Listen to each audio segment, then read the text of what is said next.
Hey guys, tonight we step into a world where crowns weigh heavier than gold and sanity can slip away like sand through fingers.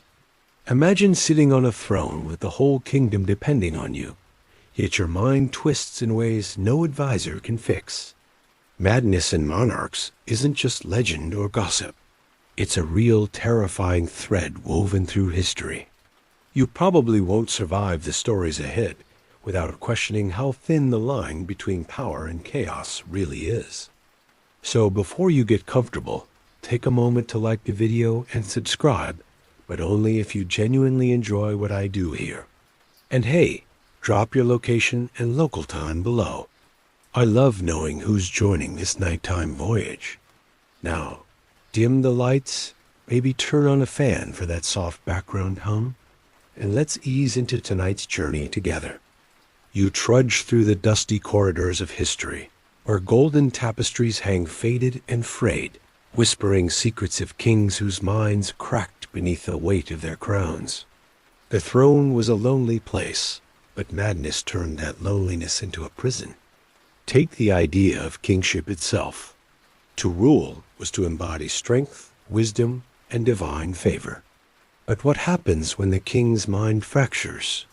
Was madness a divine punishment or an unfortunate consequence of genetics and stress? Historians still argue whether these rulers were truly mad or merely victims of political narratives crafted by enemies. First, consider the power of perception.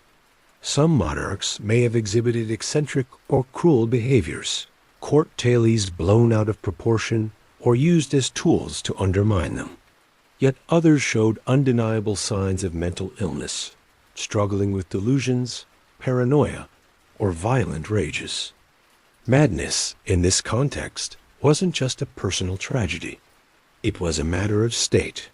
A king's instability could plunge nations into chaos, trigger wars, or invite foreign invasion. The stakes couldn't have been higher. As the shadows deepen around the flickering torchlight, you begin to glimpse the lives of these rulers trapped between greatness and ruin. Their stories are chilling, tragic, and sometimes baffling. Let's start this journey with one of the oldest tales, Nebuchadnezzar II, the Babylonian king, whose madness is etched into ancient scripture and mystery. You step back into the ancient city of Babylon, where towering ziggurats scrape the sky, and the Euphrates winds like a silver ribbon through the bustling streets. Here reigns Nebuchadnezzar II, a king whose name echoes through history, not just for his conquests, but for a story of profound madness. Nebuchadnezzar was a warrior king, builder of wonders like the Hanging Gardens, a marvel lost to time, but legendary nonetheless. Yet, his greatest story isn't of empire, but of his mind unraveling.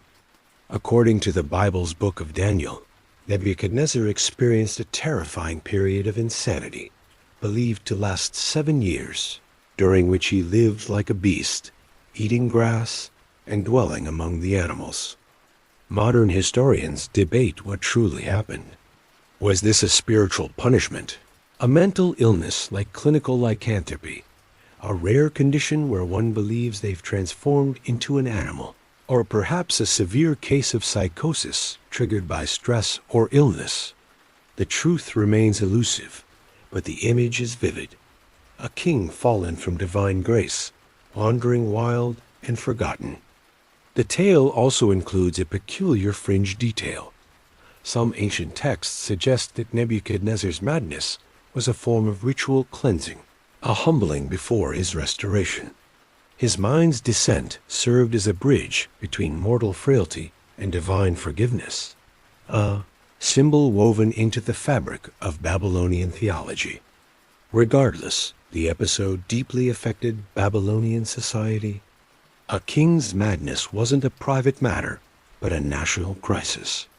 If your ruler was seen as touched by madness, the stability of the entire realm was questioned. Yet, Nebuchadnezzar's story is not just about loss, but renewal.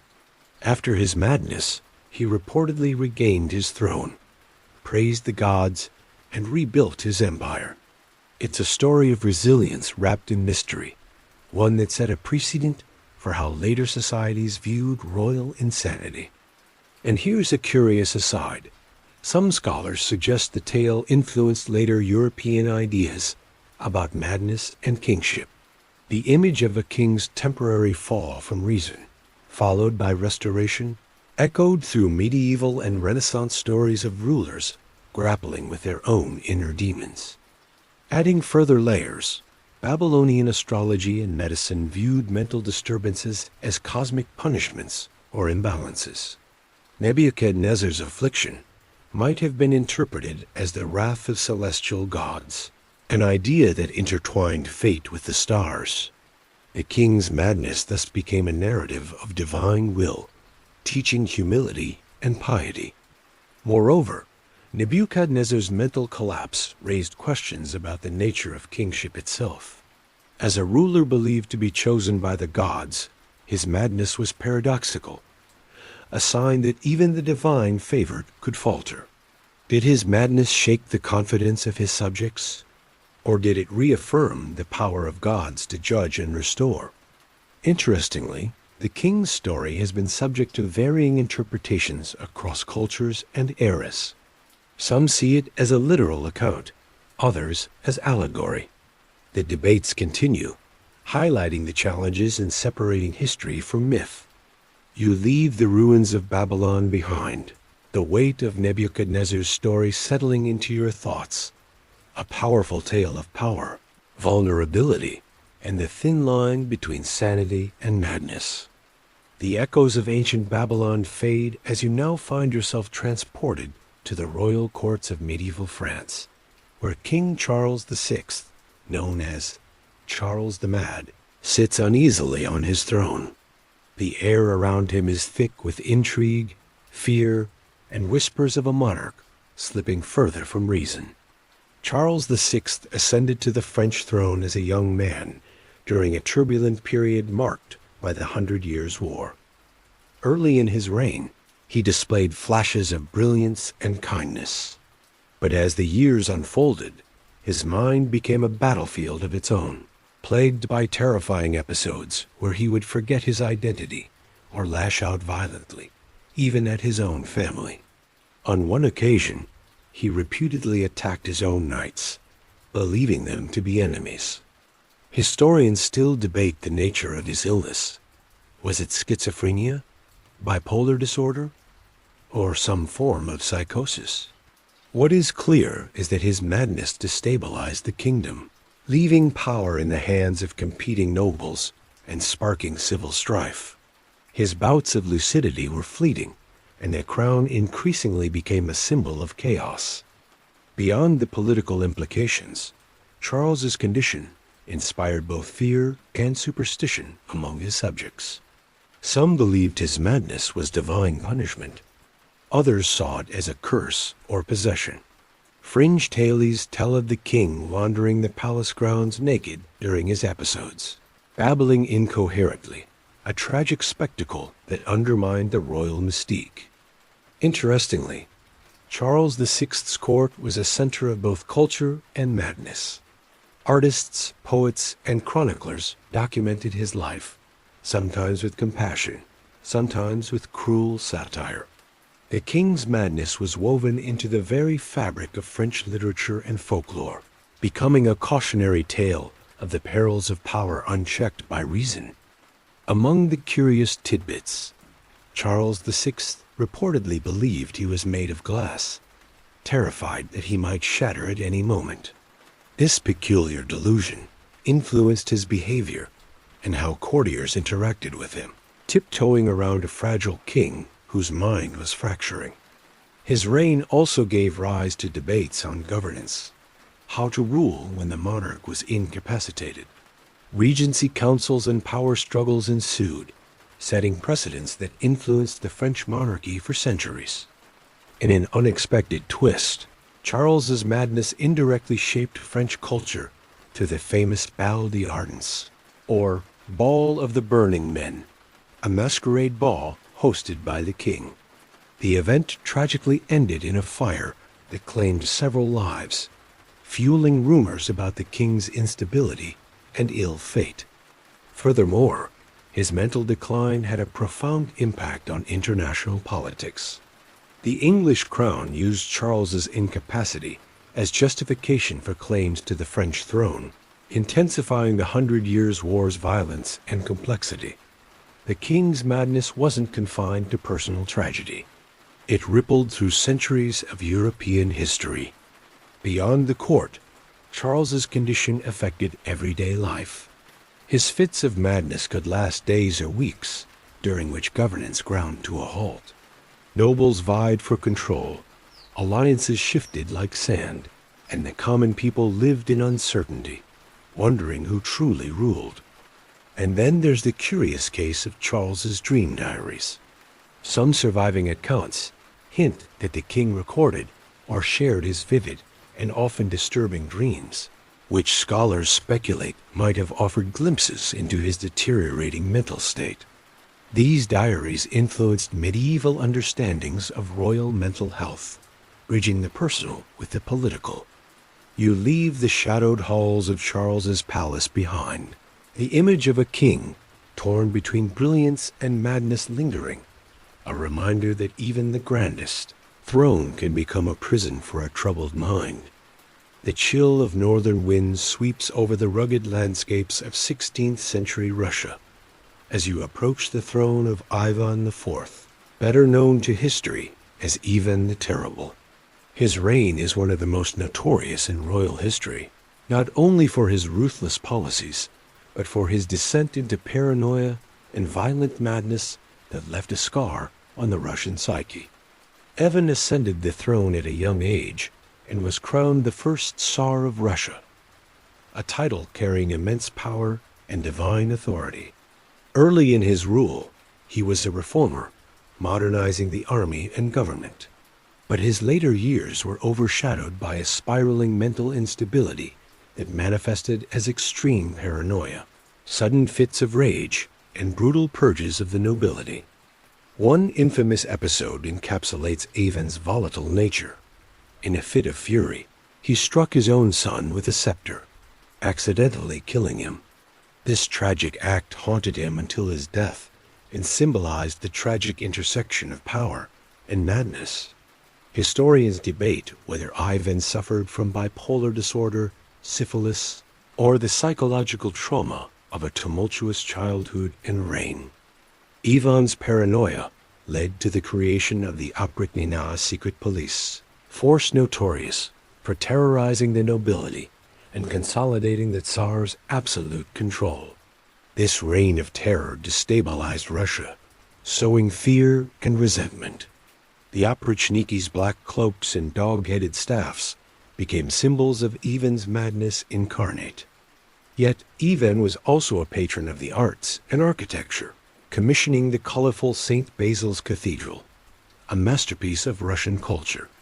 This contrast between creative brilliance and brutal tyranny underscores the complexity of his character and reign. Among the stranger aspects of Ivan's madness was his belief in supernatural forces influencing his fate. He consulted soothsayers and employed astrologers, blurring the lines between political strategy and occult practice. Some contemporaries claimed he believed himself to be invincible, while others say he feared assassination and betrayal at every turn. Ivan's mental decline may have been exacerbated by a traumatic upbringing. Orphaned young, subjected to court intrigues and violence, the seeds of paranoia were sown early. This background offers a glimpse into how childhood trauma can shadow even the most powerful rulers. His notorious temper also played a role in shaping Russia's political landscape. Sudden outbursts could lead to entire noble families falling from favor or worse. Ivan's unpredictability was both a weapon and a curse, leaving his court and country in constant tension. His reign also influenced cultural expressions of madness. Folk tales and legends portrayed Ivan as both a mad tyrant and a tragic figure, embodying the thin line between genius and insanity. These stories persist, coloring Russian cultural memory to this day. The Tsar's mental decline raises questions about the nature of absolute power and its impact on the human mind. Historians still argue whether Ivan's brutality was a product of madness, political necessity, or a terrifying combination of both. As you leave behind the shadowed halls of the Kremlin, the image of Ivan the Terrible lingers, a ruler whose madness reshaped a nation and whose legacy remains a chilling testament to the dangers of unchecked power. The echoes of Ivan's harsh winter fade as you now cross the English Channel to the Georgian era, where King George III presides over a kingdom on the brink of revolution. Known to history as the Mad King, George's reign is a profound study of mental illness intertwined with political upheaval and empire. George III was a monarch of the Enlightenment age, a time of reason and progress. Yet his legacy is often overshadowed by his episodes of mental breakdown, believed to have been caused by a hereditary blood disorder called porphyria. These bouts left him incapacitated, at times unaware of his own family, and unable to fulfill his royal duties. The king's madness had enormous political consequences. During his illness, the Regency Act was passed, allowing his son to govern in his stead. This period was fraught with uncertainty, as the young prince navigated a kingdom facing the American Revolution and rising calls for reform. George's mental health struggles were not widely understood at the time, leading to rumors, stigma, and political propaganda. Some contemporaries portrayed his illness as divine punishment or weakness, while others sympathized with his plight. The king's personal suffering became a public spectacle. Interestingly, George III's condition also influenced medical history. His case was extensively studied by physicians, contributing to early understandings of psychiatric disorders. The debates around his illness highlighted the complexities of diagnosing and treating mental health in an era lacking modern science. Despite his challenges, George III remained a devoted family man. Letters and personal accounts reveal a monarch deeply concerned for his children and the well-being of his kingdom, adding layers of humanity to the image of the Mad King. His reign also raised questions about the nature of kingship and the expectations placed on monarchs. Could a king be both ill and sovereign? How did mental health shape perceptions of authority and legitimacy? Beyond the palace walls, George's illness affected court life and public opinion. The king's unpredictable behavior sometimes frightened courtiers, while the press seized on his condition to critique the monarchy. This complex interplay of illness and image foreshadowed modern political media dynamics. Another intriguing facet was George's engagement with art and botany during lucid intervals. He was known to paint and cultivate gardens, pursuits that may have provided solace and temporary respite from his condition. Adding to this portrait, George's mental health episodes often coincided with his bouts of porphyria, a genetic disorder causing neurological and psychiatric symptoms, which was poorly understood at the time. Some historians speculate that the king's chronic exposure to chemicals and stress exacerbated his condition. George III's struggle influenced how future monarchs dealt with mental illness and succession. His son's regency set precedents in constitutional monarchy, limiting royal power during times of incapacity. George III's story resonates today, reminding us of the fragile intersection between power and vulnerability and the enduring need for compassion and understanding. As you leave the Georgian court behind, a tale of George III lingers, a poignant chapter in the history of madness and monarchy. The alpine air is crisp as you cross into Bavaria, where King Ludwig II reigns, a monarch whose eccentricity earned him the label of the Mad King. Ludwig's story is less about violent madness and more about a descent into fantasy and isolation, a ruler who sought refuge in castles as grand as his dreams. Ludwig ascended the Bavarian throne as a young man, inheriting a kingdom caught between tradition and modernity. Unlike many of his predecessors, Ludwig was less interested in politics and warfare, and more fascinated by art, music, and architecture. His passion for the operas of Wagner fueled his imagination and set the stage for his legendary castles Neuschwanstein, Linderhof, and Herrenchiemsee, each a fairy tale fortress built with incredible detail and fantasy. However, Ludwig's obsession with these extravagant projects drained the royal treasury and alienated him from the political establishment. His retreat into solitude and his bizarre behavior, such as refusing to appear in public and dressing as medieval knights, fueled rumors of madness. Historians debate whether Ludwig suffered from schizophrenia, bipolar disorder, or was simply a misunderstood eccentric whose mental health deteriorated under pressure. One particularly strange episode involved Ludwig's distrust of food, leading to fears he was being poisoned.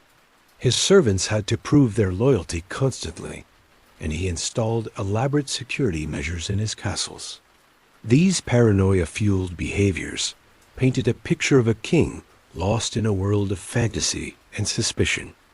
Ludwig's relationship with Wagner went beyond art. It bordered on obsession. He saw himself as a character from Wagner's operas, a romantic hero trapped in a cruel world. This blurring of reality and fantasy contributed to his isolation and the perception of madness.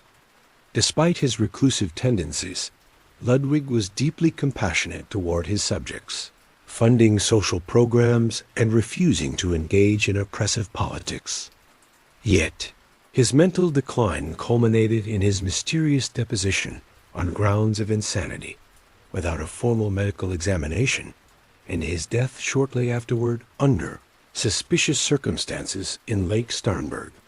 Adding to the intrigue, some fringe theories suggest Ludwig was murdered or that his death was staged.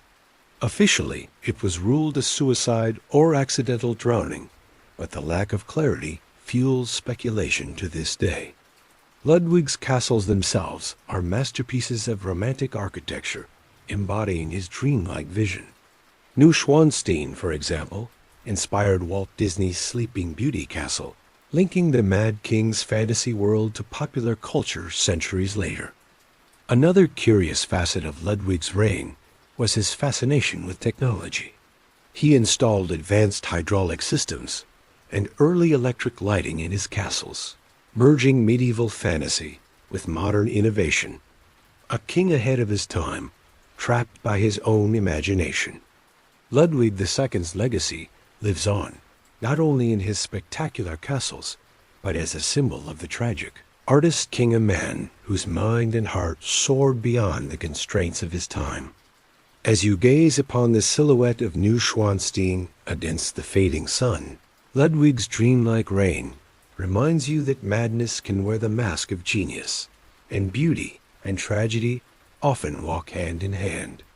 You leave the fairy tale castles behind and journey to the turbulent England of the 15th century, where King Henry VI reigns a monarch whose bouts of mental instability plunged a nation into chaos.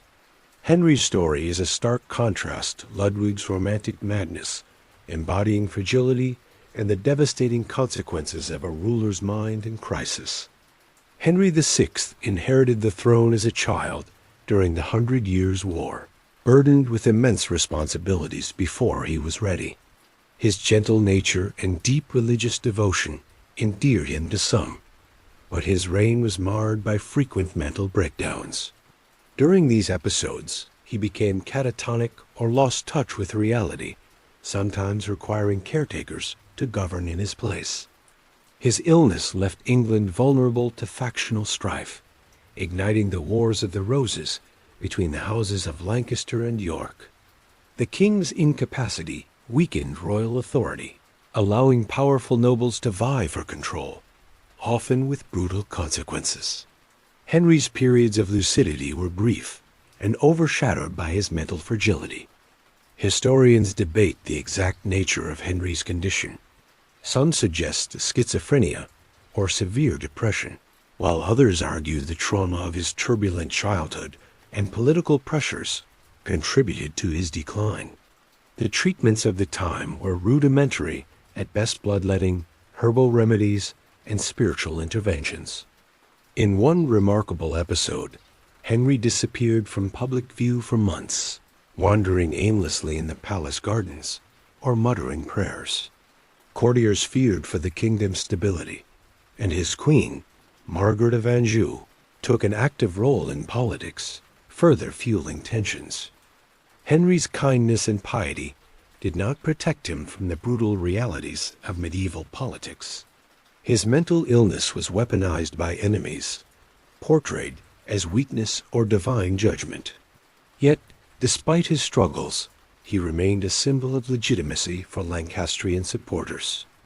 A quirky yet tragic detail is Henry's habit of wandering barefoot and speaking to angels, actions that fueled rumors of madness, but also inspired sympathy among the common folk who saw his suffering as saintly. The king's final years were spent imprisoned, his mind and body broken by years of conflict. His death marked the end of an era, but left a legacy of questions about the intersection of mental health and kingship. Interestingly, Henry VI founded Eton College and King's College, Cambridge, institutions that would become pillars of English education. His mental episodes also had an impact on religious thought and practice. Some believed his suffering was a form of divine trial, inspiring prayers and pilgrimages, adding a spiritual dimension to his story.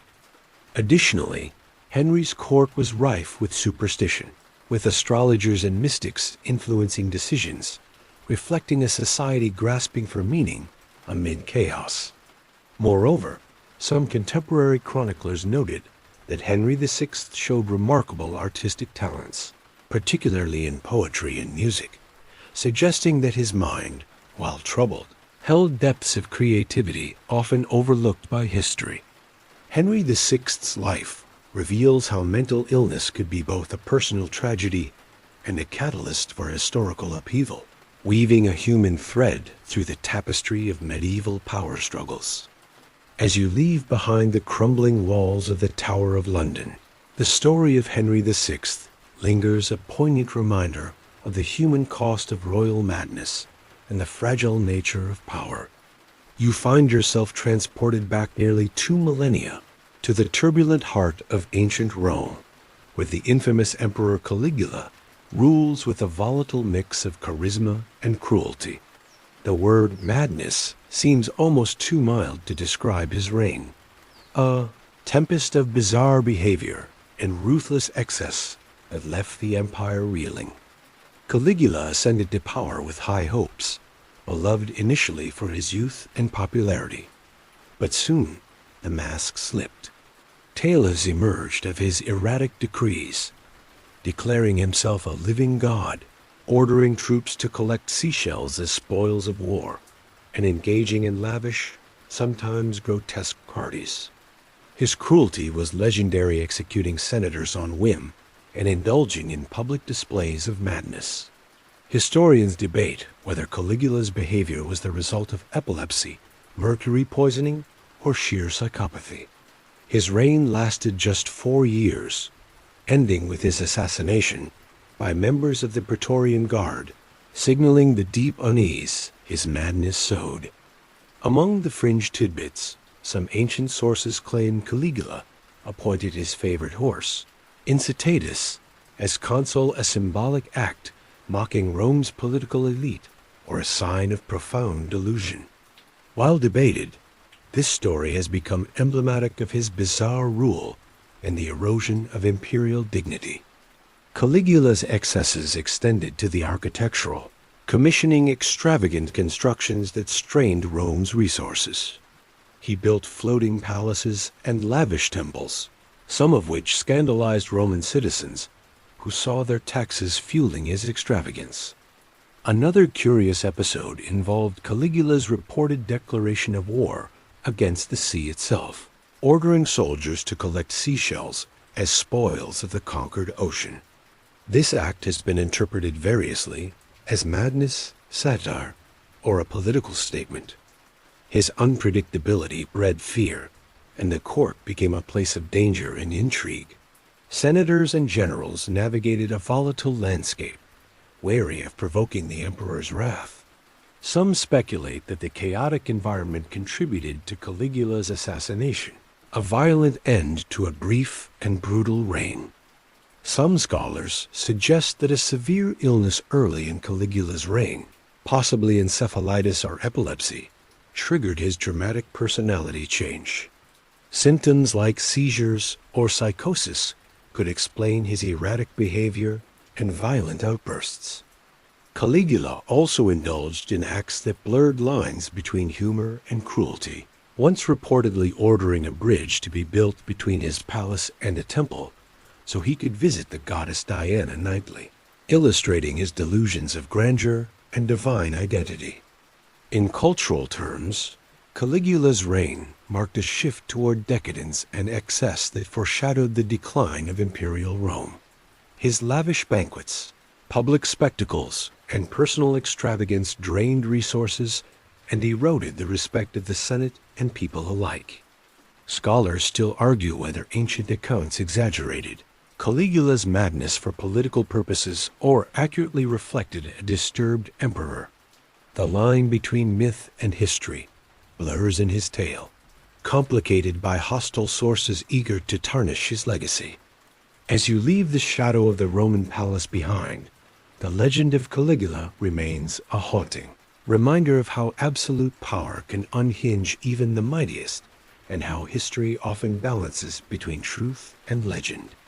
The heavy scent of incense in shadowed corridors guide you to the courts of Castile and Aragon, where Queen Joanna, infamously known as Juana la Loca, or Joanna the Mad, rules with a complex mixture of love, devotion, and heartbreaking madness. Her story is one woven with tragedy, political intrigue, and the crushing weight of royal expectation. Joanna inherited the crown in the early 16th century, at a time when Spain was rising as a global power. Yet, her personal life was marked by suffering. After the death of her beloved husband, Philip the Handsome, Joanna's grief spiraled into deep melancholia, manifesting as obsessive behavior, withdrawal, and irrational acts. She carried her husband's coffin with her, refusing to part from it, wandering through palaces in mourning. Her mental state became a political tool.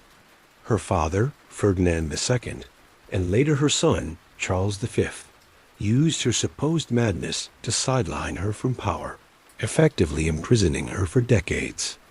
Whether Joanna's condition was genuine mental illness or politically exaggerated remains a topic historians still debate fiercely. Beyond politics, Joanna's madness was marked by episodes of paranoia and hallucination. Some accounts describe her conversing with her deceased husband or having violent outbursts toward courtiers she mistrusted. Her pain was real, but her actions were twisted by the brutal court politics around her. A particularly eerie aspect of Joanna's story is the legend that her ghost haunted the palace of Tordesillas, where she was confined. Locals claim to hear her lamentations echoing through the halls long after her death, blurring the line between history and myth. Joanna was also deeply religious, and her faith both comforted and complicated her condition. Some saw her as a tragic figure, a saint of sorrow, while others viewed her as unstable and unfit to rule. Interestingly, Joanna's story has inspired countless works of art, literature, and film, making her one of history's most enigmatic royal figures. Her life raises timeless questions about the treatment of mental illness, especially in women, and the intersection of power, gender, and madness. Adding to the complexity, Joanna's confinement in Tordesillas was marked by isolation, but also occasional acts of kindness from attendants, showing a nuanced portrait of her final decades trapped, yet cared for in small ways. Moreover, Joanna's alleged madness may have been exacerbated by the intense political pressure she faced as a female monarch in a male-dominated society, highlighting how gender biases shape perceptions of mental health.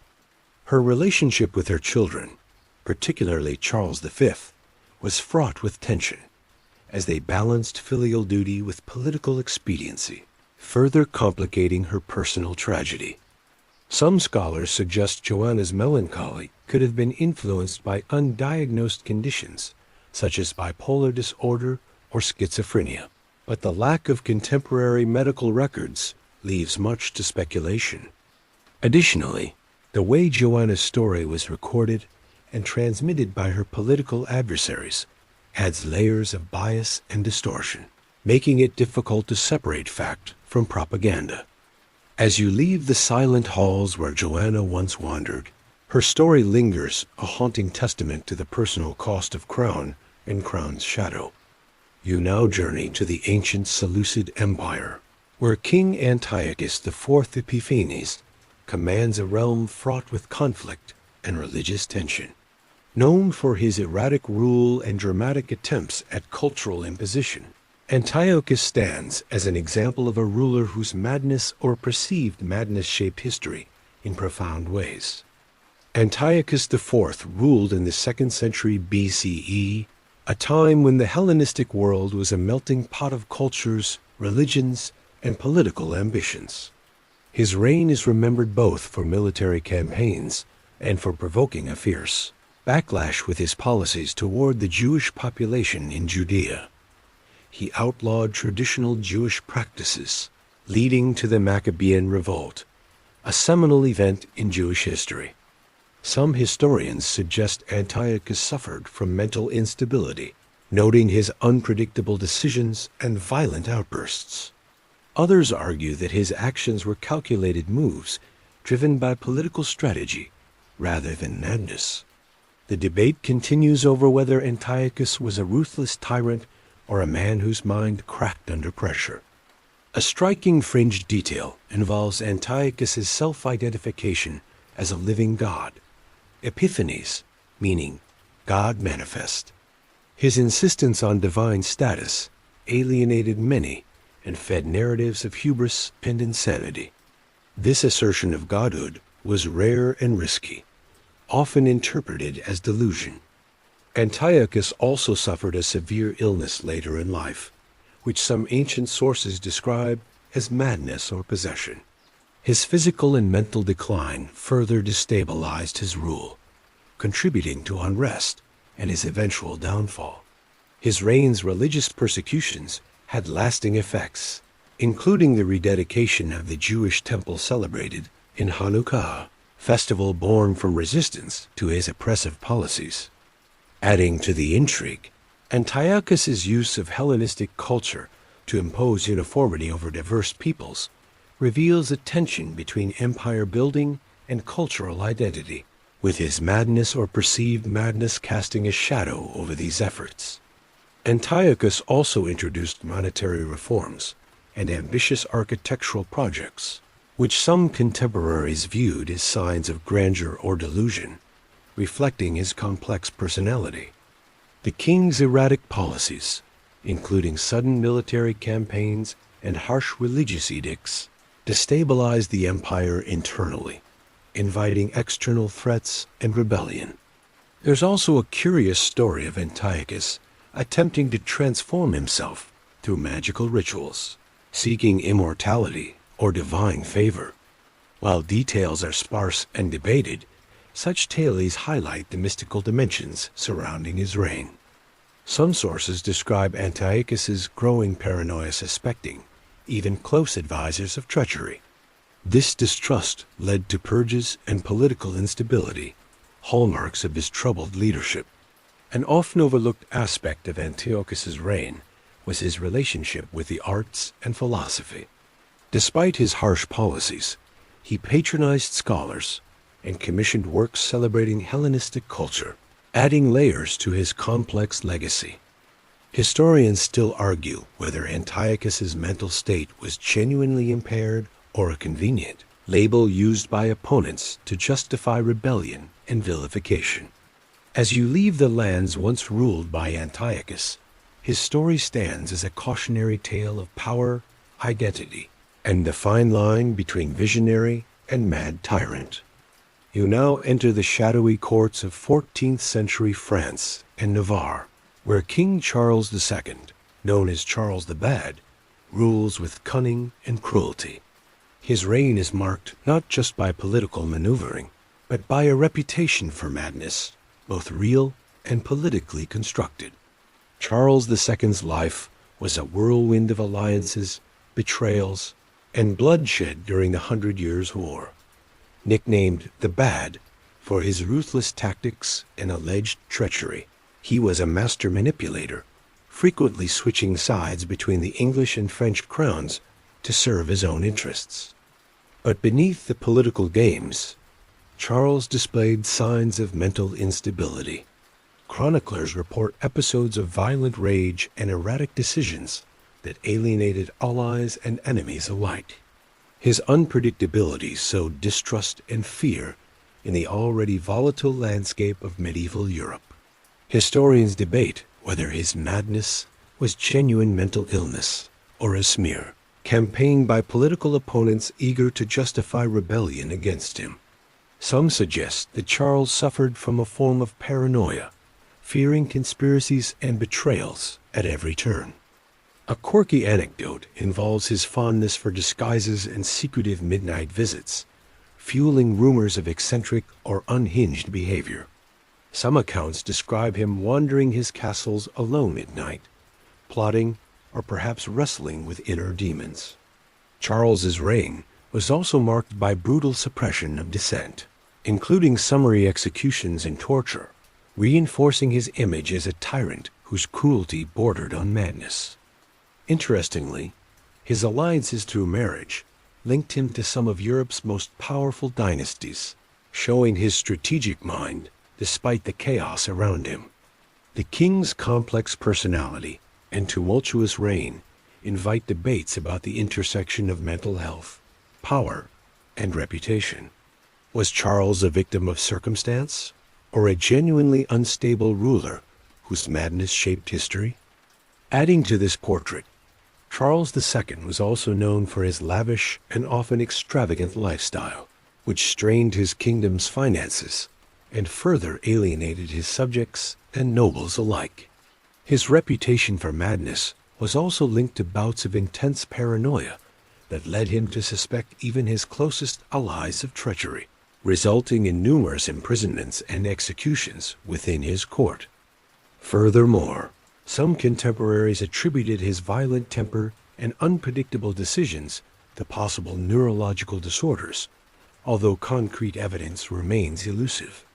Beyond politics, Charles was known for his patronage of the arts, supporting poets and chroniclers, who sometimes painted a more nuanced picture of the king's troubled mind. In a lesser-known episode, Charles narrowly escaped an assassination attempt, which further deepened his paranoia and led to harsh reprisals against suspected conspirators. His court was also rife with superstition. Astrologers and soothsayers played roles in advising the king, intertwining political decisions with beliefs that today might be seen as signs of his instability. Another curious detail is that Charles was said to suffer from nightmares, so vivid and terrifying that they disturbed his reign, adding to the aura of a tormented ruler, haunted not just by enemies, but by his own mind.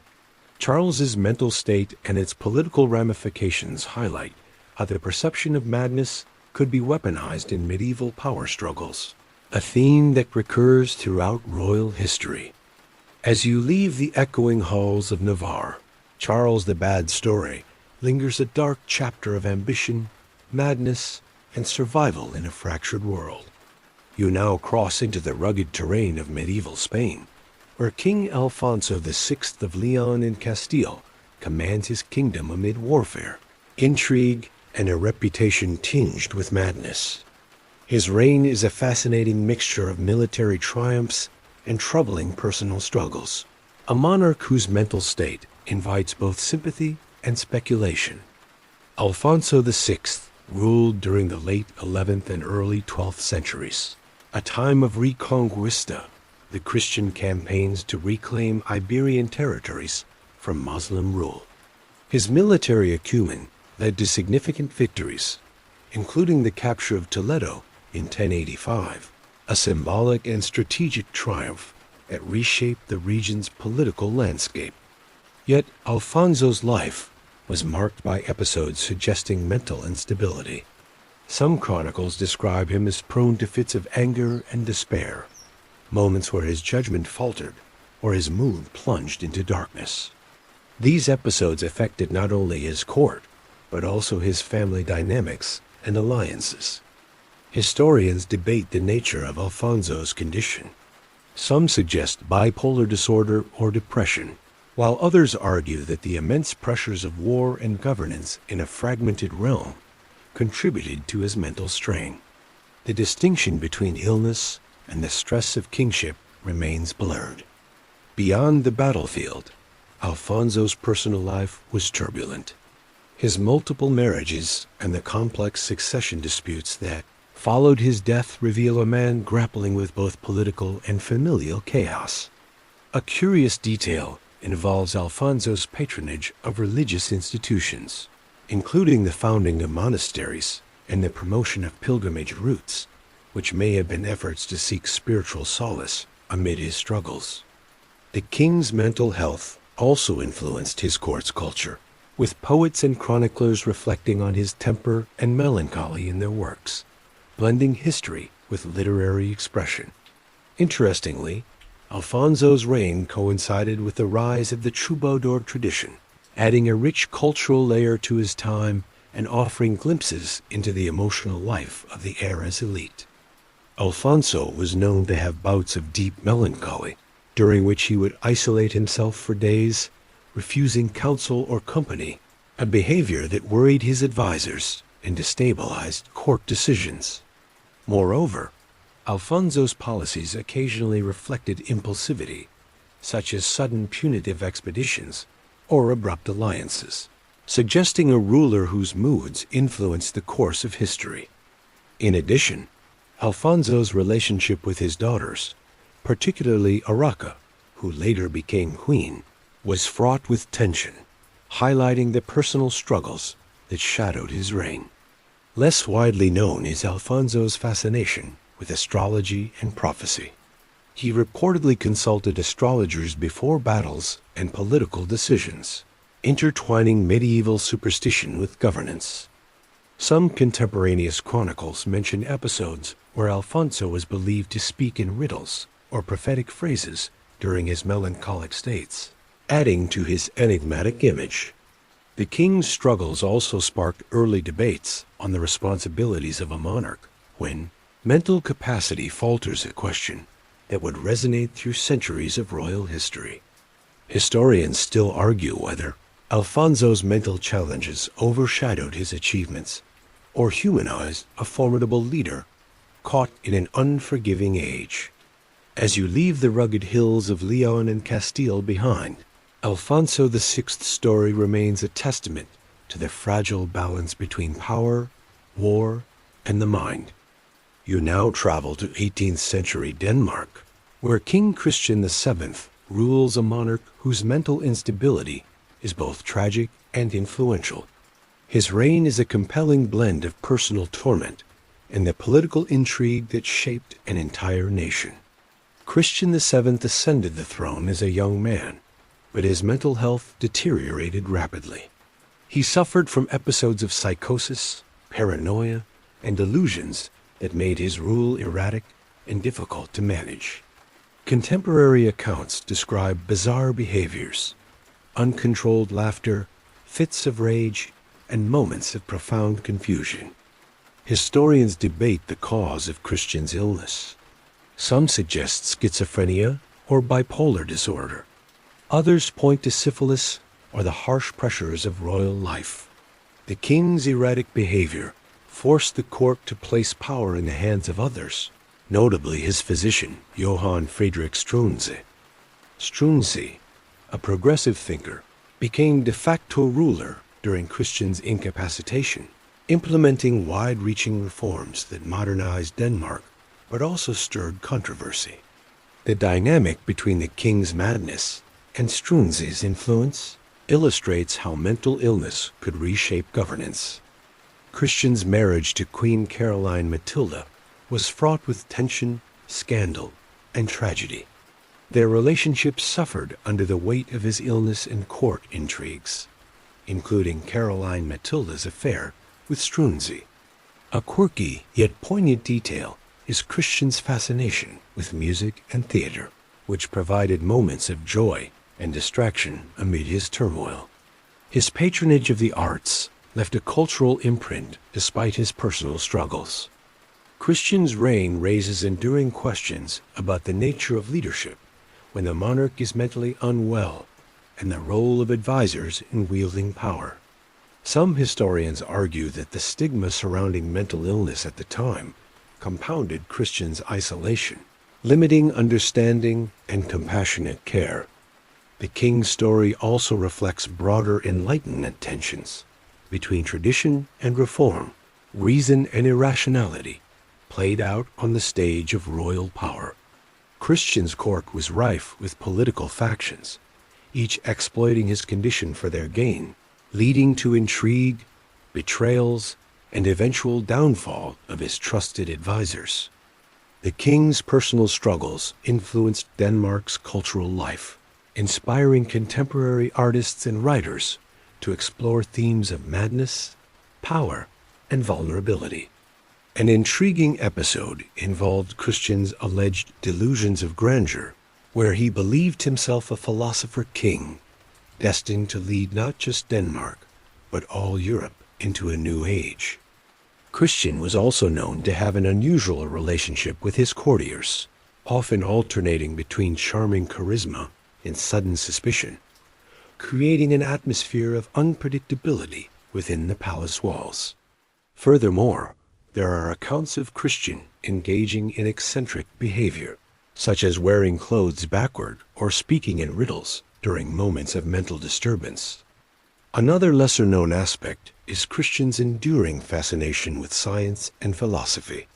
Despite his illness, he maintained correspondence with leading intellectuals, reflecting a mind still engaged with the world beyond his troubles. His mental health struggles also inspired early discussions about the ethics of monarchy and governance, influencing later constitutional developments in Denmark. As you leave the Danish palace, Christian VII's troubled reign echoes a testament to the human fragility behind the crown.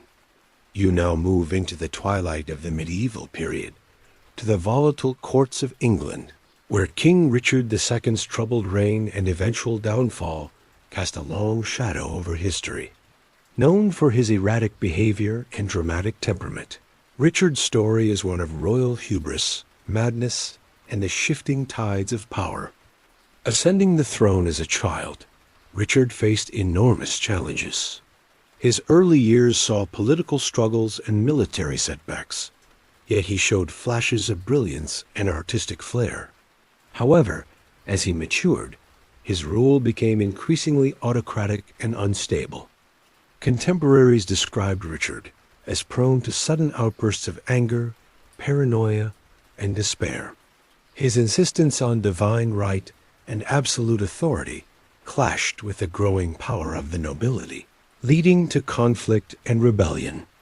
Historians debate whether Richard suffered from a genuine mental illness or whether his erratic behavior was a reaction to political pressure and personal insecurity. Some suggest depression or bipolar disorder. Others see a tragic figure undone by circumstance. Richard's deposition by Henry Bolingbroke, who became Henry IV, marked a turning point in English monarchy, raising questions about the legitimacy of overthrowing a mentally unstable king.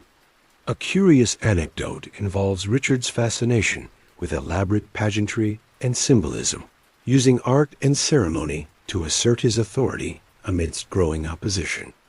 Richard was also deeply religious, often retreating into prayer during times of stress, reflecting a complex inner life beneath his public persona. His eventual imprisonment and mysterious death, possibly by starvation, or murder added to the aura of tragedy and speculation surrounding his reign. The king's story invites reflection on the human cost of political power struggles and the fragile line between madness and misjudgment. Adding to the intrigue, Richard's patronage of poets like Geoffrey Chaucer helped cultivate English literature, leaving a cultural legacy contrasting his troubled reign. Richard's mental state may have influenced key decisions, such as the harsh treatment of dissenters and unpredictable shifts in policy, which fueled noble unrest. His reign also witnessed the Peasants' Revolt of 1381, a significant uprising that challenged social order and tested the king's resolve during periods of instability. The king's love of the arts and architecture led to notable projects, such as refurbishing Westminster Abbey, symbolizing his desire to project power despite internal turmoil. In an unusual episode, Richard's rumored belief in prophetic dreams and visions influenced some of his political moves, highlighting the mingling of mysticism and monarchy. His temperament and personal relationships, particularly with nobles like Henry Bolingbroke, were complex and volatile, playing crucial roles in his eventual downfall. Richard's bouts of melancholy were often accompanied by physical symptoms, such as insomnia and loss of appetite, reflecting the deep psychological toll of his reign. Moreover, chroniclers noted that Richard's speeches sometimes veered into poetic and cryptic language, hinting at inner turmoil and a mind wrestling with profound anxieties. His deposition was unprecedented, shaking the foundations of divine right monarchy and paving the way for constitutional changes centuries later. Historians still argue how much Richard's mental health impacted his downfall and how much was due to broader political and social forces. As you leave the cold stone walls of the Tower of London, Richard II's story lingers a cautionary tale of power, madness, and the shifting sands of history. Now you find yourself transported to the sultry courts of 18th century France, where King Louis XVI ascends amid the tumult of an empire teetering on the brink of revolution. Though not mad in the traditional sense, Louis XVI's indecision, anxiety, and perceived weakness in leadership would lead to his tragic downfall and symbolize the fragility of monarchy under immense pressure. Louis inherited a kingdom burdened with debt, social inequality, and growing unrest. His personality was complex, shy, earnest, and often overwhelmed by the demands of ruling. Unlike the flamboyant rulers of earlier eras, Louis lacked the forceful charisma many expected of a king, which some contemporaries interpreted as a lack of mental strength or resolve. Throughout his reign, Louis grappled with intense anxiety, especially during critical moments, such as the calling of the Estates General in 1789 and the subsequent storming of the Bastille. His hesitations and failures to decisively address France's mounting crisis exacerbated tensions and eroded public confidence. Historians debate whether Louis suffered from clinical depression or anxiety disorders, or whether his struggles were simply the natural result of immense political and personal pressures. His perceived passivity became a focal point for revolutionary propaganda, portraying him as weak and unfit. An intriguing detail is Louis's deep devotion to religion, which brought him comfort, but also made him resistant to some of the Enlightenment-inspired reforms gaining traction. His confessor reportedly wielded significant influence, adding a spiritual dimension to his troubled reign. Louis's marriage to Marie Antoinette was another source of scandal and political fodder. Their perceived extravagance and disconnect from the suffering populace fueled resentment, contributing to the revolutionary fervor. Despite his shortcomings, Louis showed moments of courage, particularly in his refusal to abandon his people during the revolution's early stages, a decision that would seal his fate. The king's tragic end execution by guillotine in 1793 marked a profound turning point in European history. symbolizing the collapse of absolute monarchy and the rise of new political ideals. Louis XVI's story raises enduring questions about leadership, mental health, and the immense human cost of political upheaval. Some fringe theories suggest that the king's nervousness and indecision may have been exacerbated by undiagnosed medical conditions, though such claims remain speculative. His legacy is a complex tapestry of earnest intention, flawed execution, and the relentless forces of history. Louis was also fascinated by locksmithing, reportedly spending hours tinkering with locks and mechanisms, curious hobby that may have offered a mental escape from the pressures of rule. The king's periods of withdrawal and melancholy sometimes lasted for days, during which he was said to be unresponsive to counsel, adding to concerns about his fitness to govern. Marie Antoinette's political influence was both a support and a complication, as her own unpopularity added to the court's turmoil and the public's mistrust. The king's court was rife with intrigue and factionalism, further destabilizing his reign and feeding the narrative of a ruler isolated and overwhelmed. As you leave behind the echoing chambers of Versailles, Louis XVI's story lingers, a somber reflection on power, vulnerability, and the tides of change. You now venture into the ancient kingdom of Scotland, where King James VI, later also James I of England, grapples with power, paranoia, and the burdens of uniting two realms. His reign is a complex dance of intellect, insecurity, and moments that have historians debating the true nature of his mind. James inherited the Scottish throne as an infant, growing up in a turbulent and violent landscape. His ascent to the English throne in 1603 united the crowns, but brought fresh challenges that weighed heavily on his psyche. Known for his scholarly interests, James was a prolific writer and thinker, penning works on witchcraft, monarchy, and theology. Yet, behind the learned facade lay a man prone to suspicion and anxiety. His paranoia became most evident in the aftermath of the 1605 gunpowder plot, a Catholic conspiracy to assassinate him. James's response was harsh and fueled by a deep fear of betrayal, leading to widespread witch hunts and trials across his kingdoms. Historians debate whether James's fears were justified political concerns or symptoms of paranoia. Some suggest he suffered from an anxiety disorder, while others view his actions as calculated moves to consolidate power. James's fascination with witchcraft was both political and personal. He believed witches posed real threats, and his writings on the subject influenced European witch-hunting fervor.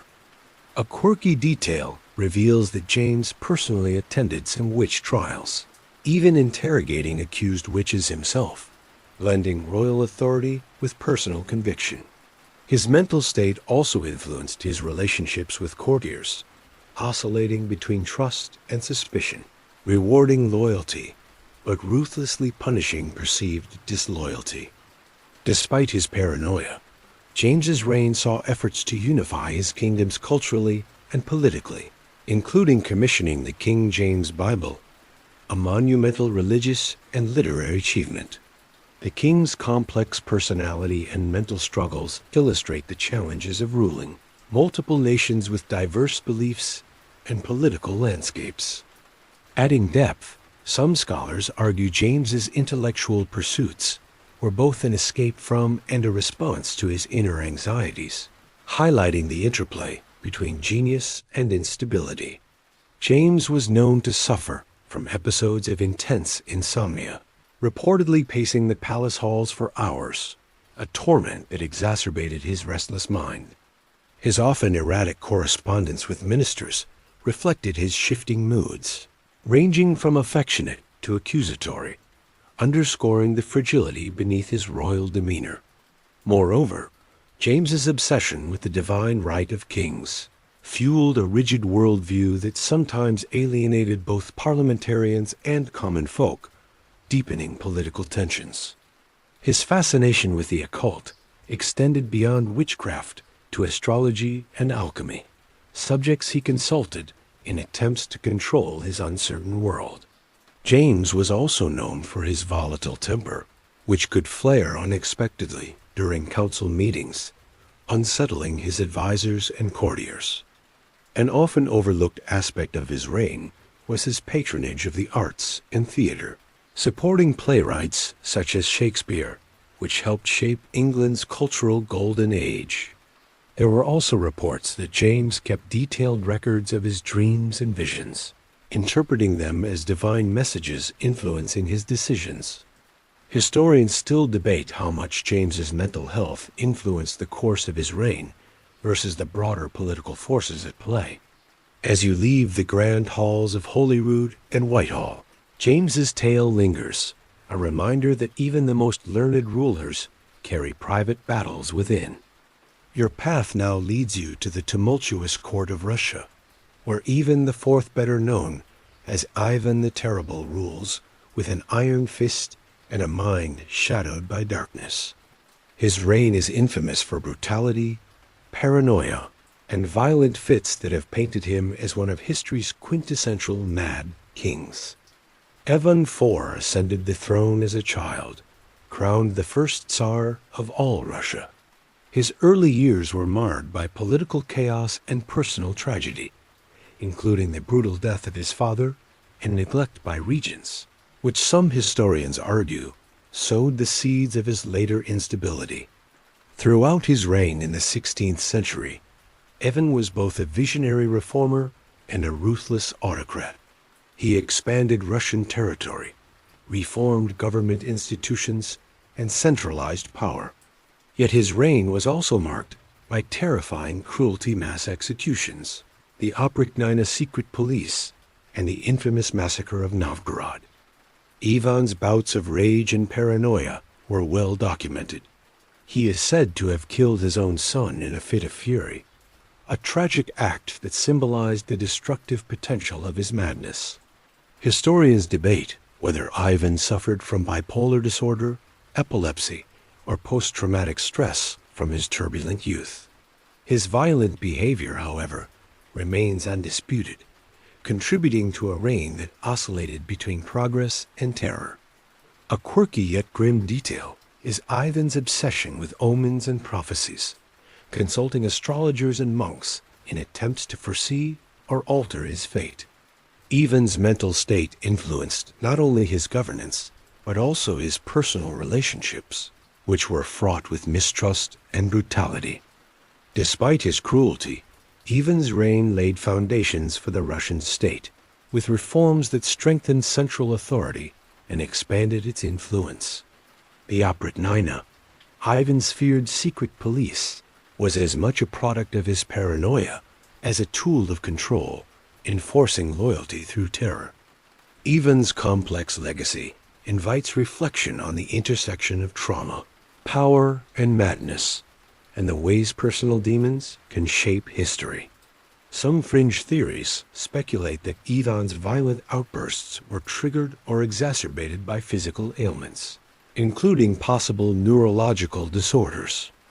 His reign also saw cultural flourishing in architecture and arts, notably the construction of St. Basil's Cathedral, a symbol of Russian identity amid his stormy rule.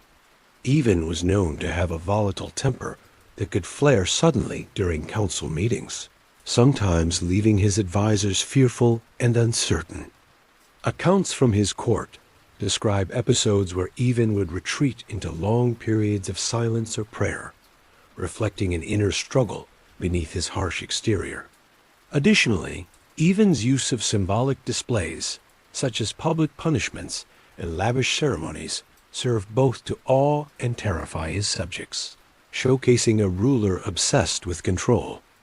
An often overlooked aspect of his reign was his interest in literature and church affairs, commissioning translations and supporting religious institutions despite his brutal governance. His personal paranoia extended to his family, where mistrust and suspicion fractured relationships, culminating in tragedies that further darkened his rule. Ivan also suffered chronic health problems, including headaches and possible syphilis, which may have worsened his mental state.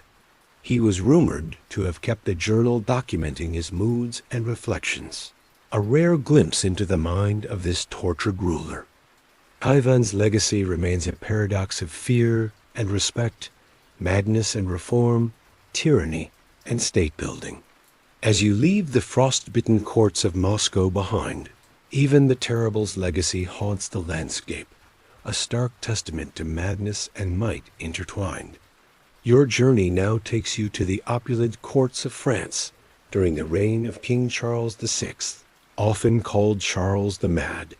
His life is a tragic tale of brilliance and breakdown, marked by moments of terrifying madness that shook the foundations of the French monarchy. Charles VI ascended the throne as a young and promising ruler in the late 14th century. Early in his reign, he demonstrated strong leadership and was celebrated for his intellect and charm. But as the years passed, his mental health deteriorated dramatically. The king suffered from recurrent bouts of psychosis, including terrifying episodes where he failed to recognize his own family and attacked his courtiers with a sword. These violent outbursts earned him the grim nickname, the Mad.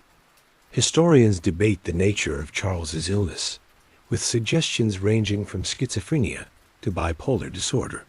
His condition left the realm vulnerable during the 100 Years' War, as rival factions vied for power during his incapacitation. Charles's madness also led to political chaos, with the Dukes of Burgundy and Orleans competing for influence over the throne, plunging France into civil war. His episodes forced the establishment of regencies and consuls to govern in his stead.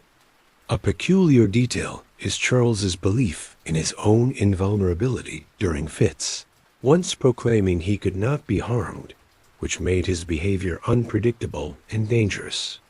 Despite his struggles, Charles was a patron of the arts and religion, supporting grand projects and fostering cultural growth, which paradoxically flourished amidst his personal turmoil.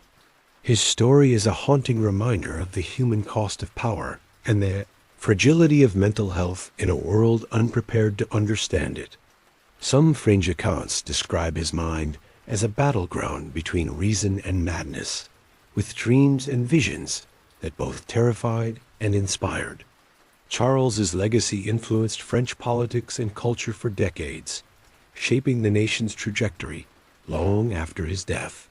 The king's life raises enduring questions about the intersection of mental illness, monarchy, and history's unforgiving gaze. Adding to the complexity, Charles's episodes often coincided with moments of intense political crisis, blurring the lines between personal illness and statecraft. His prolonged absences during bouts of madness allowed opportunistic nobles to consolidate power, deepening divisions within the kingdom. The king's court was rife with superstition, as advisors turned to astrologers and mystics to interpret his behavior and predict his recovery or decline. Charles's illness also inspired contemporary writers and artists to explore themes of madness and sovereignty, influencing European culture beyond his reign. Historians continue to debate the impact of his mental health on the outcome of the 100 Years' War and the future of the French monarchy. As you leave the glittering yet haunted halls of medieval France, Charles V's story lingers a vivid portrait of brilliance shattered by madness. You now travel to the courts of 16th century England, where King Henry VIII's reign is a volatile mixture of grandeur, excess, and bouts of ruthless madness. Famous for his 6 marriages and dramatic break with the Catholic Church, Henry's mental health adds a deeper layer of complexity to his tumultuous legacy. Henry ascended the throne as a young, charismatic monarch, celebrated for his athleticism, musical talent, and charm. However, as he aged, his health deteriorated, and with it, signs of psychological distress became evident. Chroniclers describe Henry's mood swings, from charming and generous to violent and unpredictable. His paranoia grew, particularly toward the end of his reign, resulting in the execution of close advisors and even two of his wives. Historians debate whether Henry suffered from conditions such as bipolar disorder or possibly the effects of a leg injury and obesity contributing to his mental decline. His emotional volatility influenced key decisions, including the English Reformation. Henry's obsession with producing a male heir fueled political and personal turmoil, leading to several annulments and marriages that shocked Europe. A quirky yet chilling detail involves Henry's reputed rage during hunting trips, where he would lash out at animals and attendants alike, revealing the simmering fury beneath his royal demeanor. His break with Rome not only transformed England's religious landscape, but also deepened his isolation, as enemies multiplied and conspiracies abounded. The king's mental health struggles shaped the court's atmosphere, marked by intrigue, fear, and sudden reversals of fortune. Henry was also known for his patronage of the arts and humanism, supporting figures like Thomas More and Hans Holbein, adding cultural richness amid political chaos. Some accounts suggest Henry's paranoia extended to fear of poisoning, leading to elaborate security measures and suspicion of even his closest servants. His story invites reflection on the interplay between personal mental health and the sweeping forces of religious and political change. Henry's legacy remains a study in contrasts, a king of dazzling achievements and terrifying excesses, a monarch whose madness both shaped and shattered his reign. Adding depth, Henry reportedly suffered from bouts of severe depression following the deaths of several of his children, compounding his emotional instability. His later years were marked by physical pain and obesity, factors that may have exacerbated his mood swings and irrational behavior. Uncommonly, Henry took a personal interest in his own medical treatments, often insisting on aggressive therapies that reflected both his desperation and mistrust. The king's paranoia led to numerous plots and accusations within his court, many resulting in executions that deepened a climate of fear and suspicion. Despite his flaws, Henry's reforms permanently altered the course of English history, setting the stage for the modern state. As you leave the Tudor palace behind, Henry VIII's turbulent saga lingers, a potent mix of power, passion, and peril. Your journey now brings you to the majestic yet eerie court of King Ludwig II of Bavaria, often dubbed the Mad King for his eccentric behavior and tragic end. Ruling in the 19th century, Ludwig's story is a haunting blend of romantic idealism, isolation, and a mental unraveling that has fascinated historians and artists alike. Ludwig ascended the throne as a young man, inheriting a kingdom overshadowed by political turmoil in Germany and the rise of Prussia. Unlike many monarchs, Ludwig was deeply introverted and dreamt of creating a fantasy world, seeking refuge in art, music, and architecture.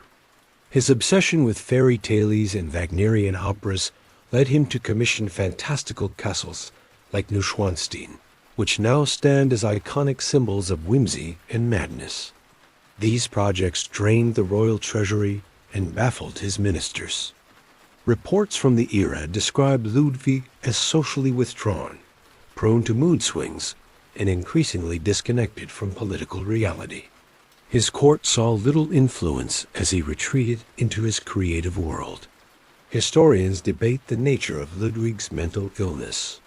Some suggest schizophrenia or bipolar disorder, while others point to the immense pressure of his reign and personal isolation as causes. A strange yet poignant detail is Ludwig's fascination with water, often bathing for hours and dreaming of mythical underwater kingdoms, reflecting a yearning for escape. His relationships were complicated, marked by rumors about his sexuality and a profound loneliness that few could penetrate. Eventually, Ludwig was declared insane and deposed in a controversial move, just days before his mysterious death in Lake Starnberg, which remains shrouded in speculation.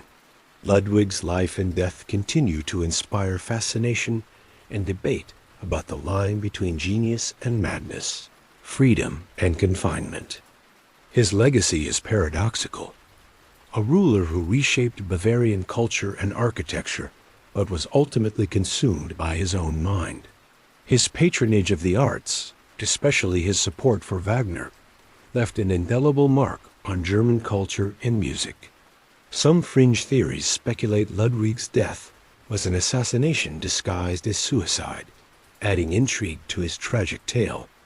The king's story serves as a reflection on the costs of isolation and the vulnerability of those burdened with both power and inner turmoil. Ludwig's love for nature led him to spend hours wandering forests and lakesides, seeking solace away from courtly demands. He also commissioned intricate mechanical devices and theatrical spectacles within his castles, blending technology and fantasy in a way ahead of his time. Despite his seclusion, Ludwig maintained correspondence with various European royals, revealing a longing for connection despite his isolation. The king's mental decline sparked early debates about royal incapacity and the legal processes surrounding removal from power. Less known is Ludwig's fascination with Eastern cultures and mythology, which influenced the exotic designs in his palaces, adding another layer of mystique. His profound sensitivity to criticism led to further withdrawal, as he feared the court's growing impatience and disdain. The elaborate secret passages and hidden rooms in Ludwig's castles hint at a psyche riddled with mistrust and a desire for refuge. As you leave the tranquil shores of Lake Starnberg, Ludwig II's dreamlike reign lingers, a poetic blend of beauty, madness, and mystery. Your journey now takes you to the grand but turbulent court of Emperor Caligula, ruler of ancient Rome, whose name has become synonymous with madness and excess. His brief reign was a chaotic spectacle of cruelty, eccentricity, and political upheaval that still captivates and horrifies historians today. Caligula, born Gaius Julius Caesar Augustus Germanicus, ascended to power in AD 37 amidst great public hope. Initially, his rule promised stability and reform, but it quickly devolved into erratic behavior and tyrannical excess.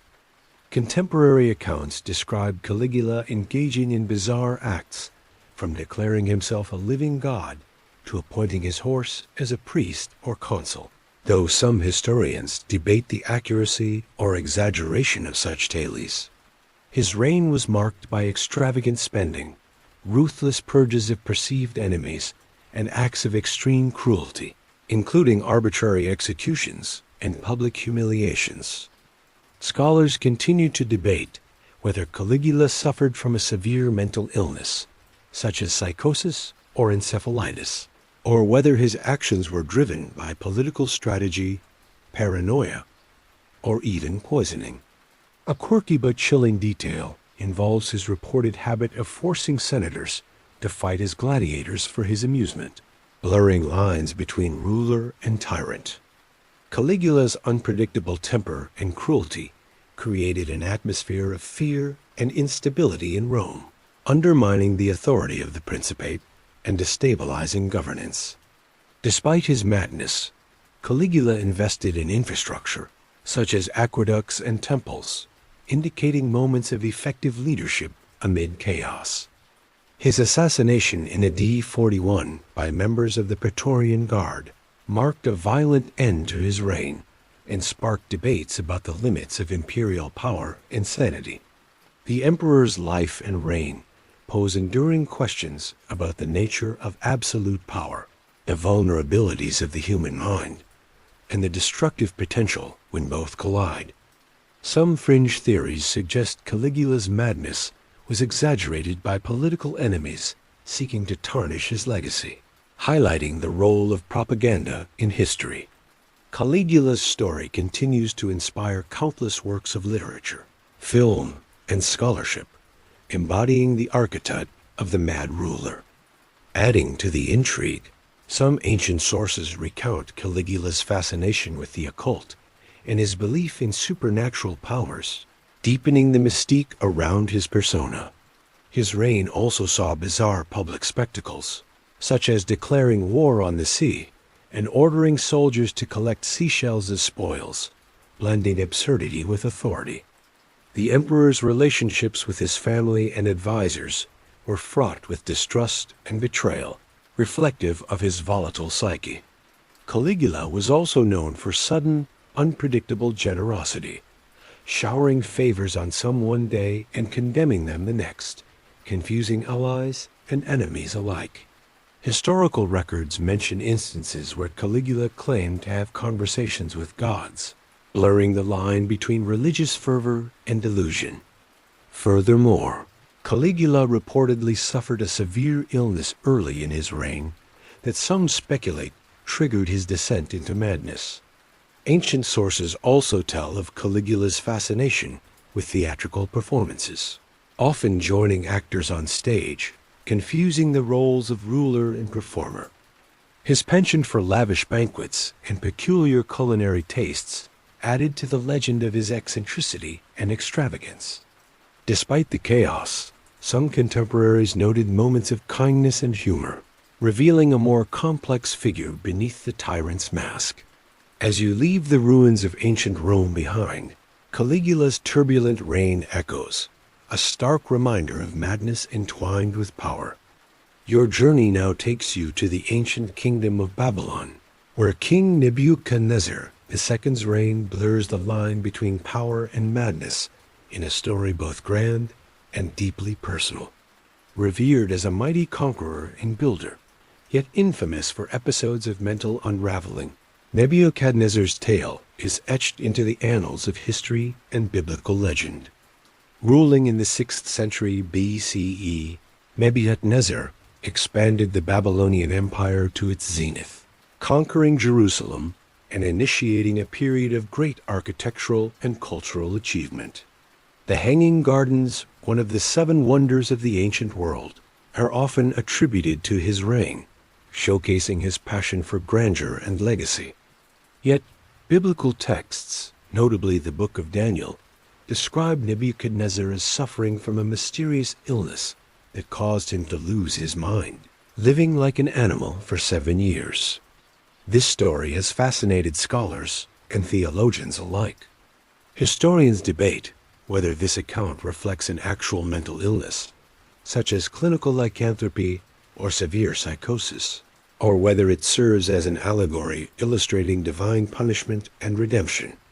Nebuchadnezzar's madness, as described, involved him growing hair like eagle feathers and nails like bird claws, wandering the wilderness in a state of exile from royal power. A quirky detail from ancient sources suggests he was deeply affected by dreams and visions, relying heavily on diviners and priests to interpret signs, further entwining his reign with mysticism. Despite his mental struggles, Nebuchadnezzar restored Babylon's glory, rebuilding temples, city walls, and the grand ziggurat, leaving a lasting imprint on Mesopotamian culture. The king's complex personality and legendary madness have inspired countless works of art, literature, and religious thought, symbolizing the fragile line between human greatness and vulnerability. Some fringe theories propose that Nebuchadnezzar's mental episode could have been caused by encephalitis or another neurological disorder, although evidence remains speculative. His story raises profound questions about the nature of power, divine authority, and the human mind's fragility in the face of overwhelming responsibility. Nebuchadnezzar's reign also marked significant developments in astronomy and mathematics, reflecting a brilliant intellect amidst personal turmoil. His legacy intertwines myth and history, creating a narrative that continues to captivate and perplex modern audiences. Adding complexity, some scholars note that Babylonian court records hint at periods of absence or inactivity, possibly correlating with his illness episodes. The king's supposed exile in the wilderness echoes common ancient motifs of kingship, tested through hardship and spiritual purification. Nebuchadnezzar's fascination with dreams not only influenced his personal life, but also state affairs, where astrologers' interpretations could sway royal decisions. His legendary madness became a moral tale, reinforcing the importance of humility and divine favor in leadership.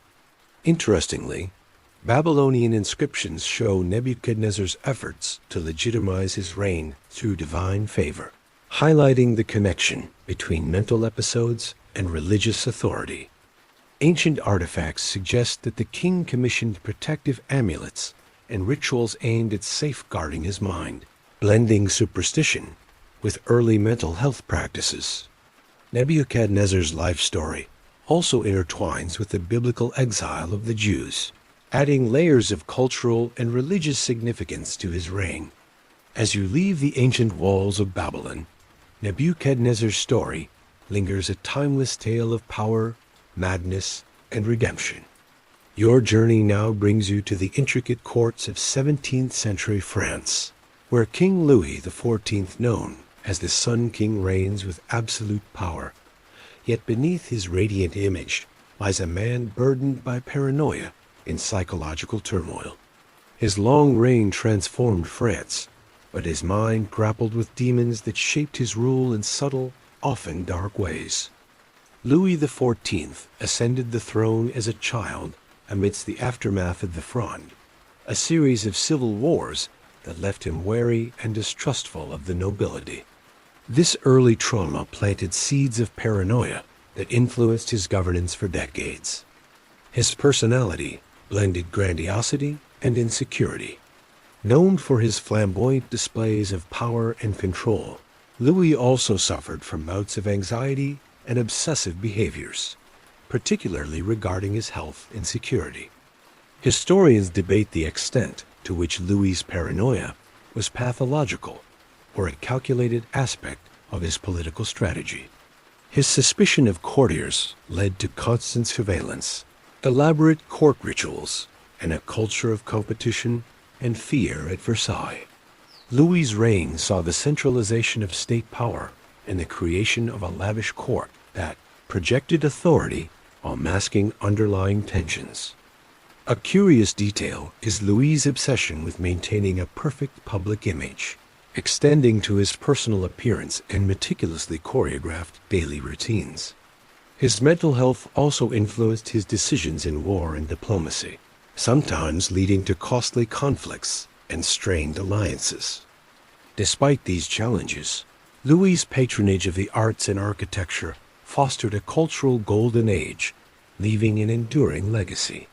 Some fringe theories suggest Louis suffered from undiagnosed mood disorders, which contributed to his emotional volatility and drive for control.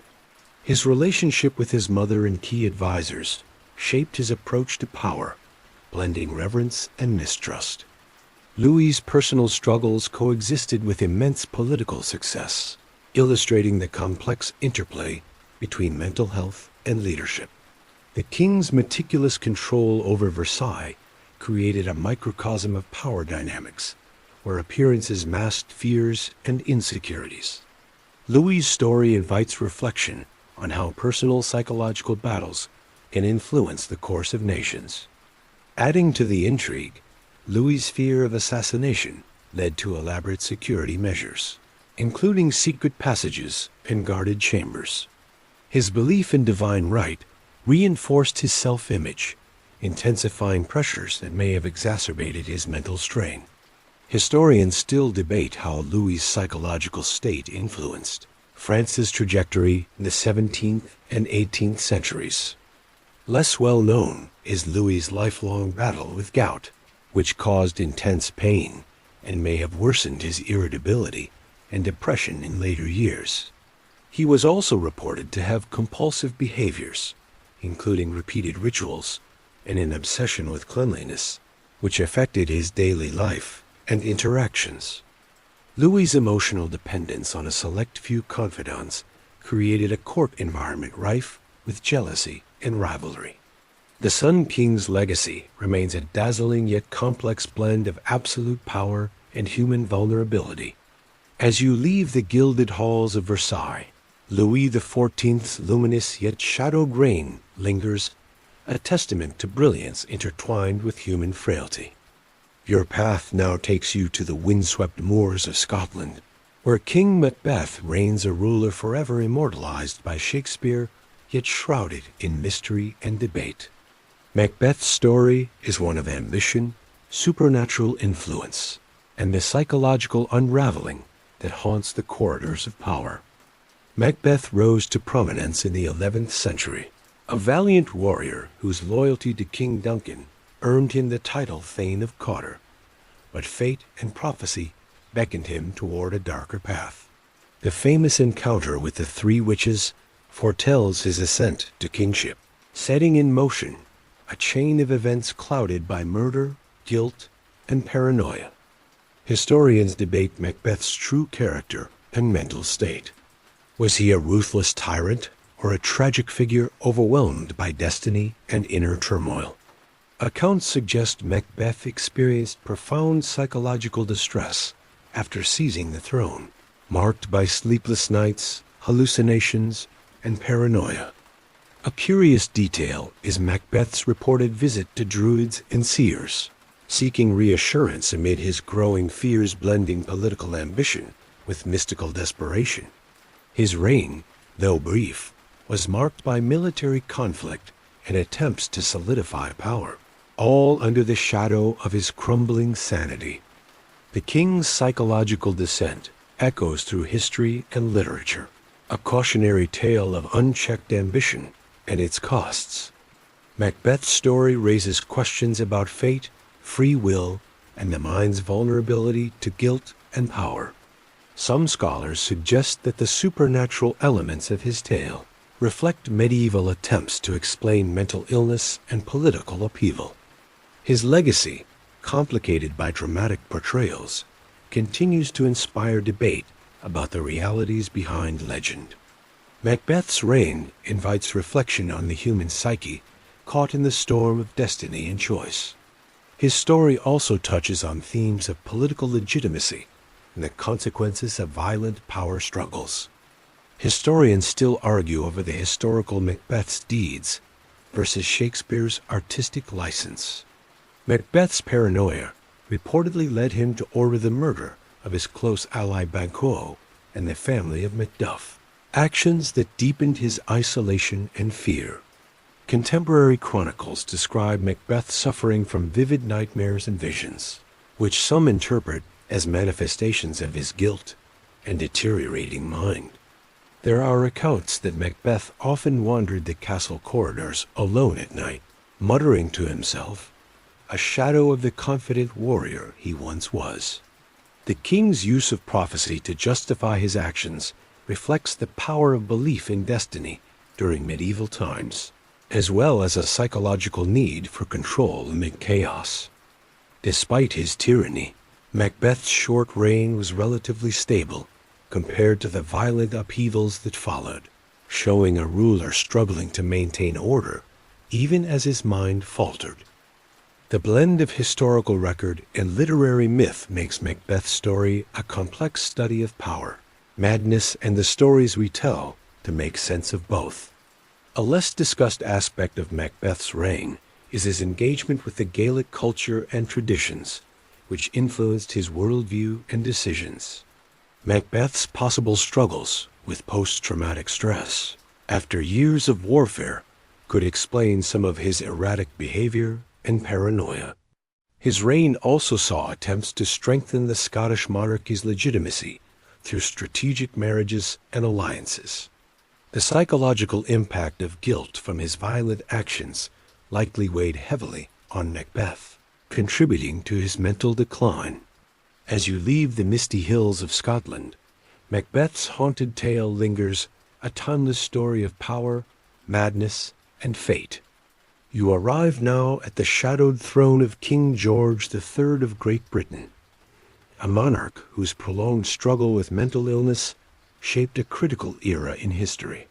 His reign saw both the expansion of the British Empire and the loss of the American colonies, But it was his personal battles that left an indelible mark on the monarchy.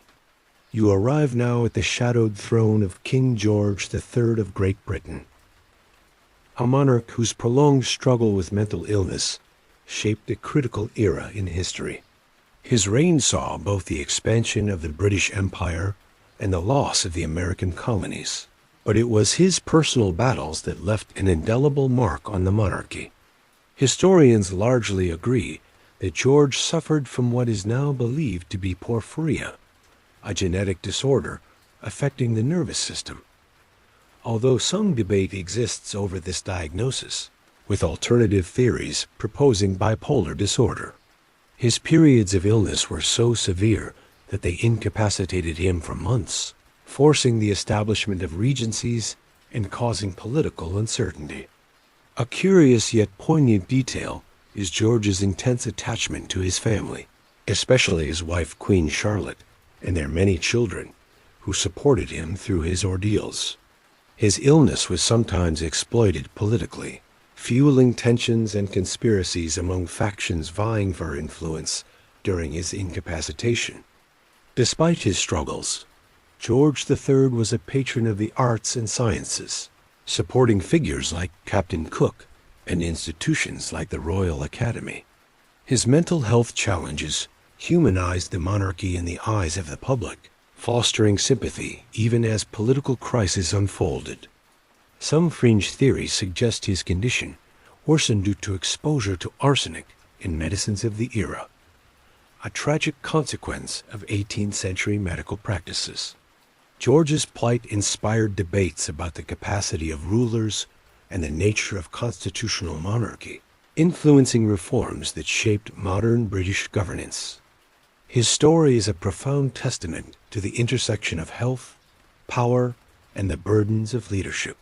The king's personal writings reveal moments of clarity and despair, providing rare insight into his experience with mental illness. George III's legacy is complex, a blend of imperial ambition, personal tragedy, and the evolution of monarchy under pressure. Adding depth, George was known to have an obsessive interest in agriculture and farming, which offered solace amid his turbulent reign. He also showed remarkable resilience, returning from episodes of illness to rule effectively, demonstrating the complicated nature of mental health. The king's isolation during his illness was compounded by the limited medical understanding of the time, leading to ineffective treatments and public speculation.